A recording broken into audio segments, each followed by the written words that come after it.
Աշխարհի երկրների կառավարությունները 33 տարի է բանակցում են, քննարկում կլիմայի փոփոխության հետևանքները, տարբեր կոնվենցիաներ ու հռչակագրեր են հեղինակում ու ստորագրում, բայց գործնական քայլերը բավարար չեն գլոբալ տաքացման հետևանքները մեղմելու համար։ Այսօր այս մասին Գյումրիում խոսել են հայ եւ վրացի փորձագետները։ Քննարկումներն ակտիվացել են հաջորդ տարի Երևանում անցկացվելիք կենսաբազմազանության մասին կոնվենցիայի 17-րդ համաժողովի COP17-ի նախաշեմին։ Փորձագետները նշել են, որ աշխարհում շատ պատերազմներ տեղի են ունենում բնական ռեսուրսների տնօրինման եւ օգտագործման համար, սակայն նույն այդ ռեսուրսները խնայելու հարցում պետությունները չեն համագործակցում։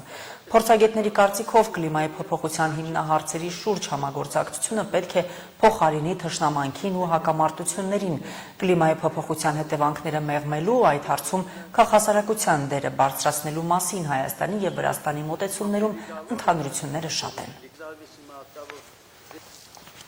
Արդեն 33 տարի բանակցություններն ընթանում են, գործը առաջ չի գնում։ Կենսաբազմազանությունը նվազում է աշխարհում, եսի նկատի ունեմ, եւ կլիման էլ փոխվում է, այսինքն գլոբալ տաքացումն էլ շարունակվում է։ Այդ ջանքերը բավարար չեն եւ մենք ուզում ենք ցույց տանք, ոչ թե ցույց տանք, առաջարկենք ուղիներ, որ քաղաքասարակությունը ավելի, այսպես ասած, ակտիվ լինի այդ բնագավառում, կրելով այդ բոլոր արհավիրքների բեռը։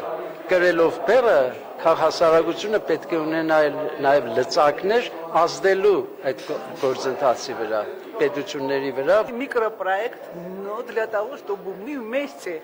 работали.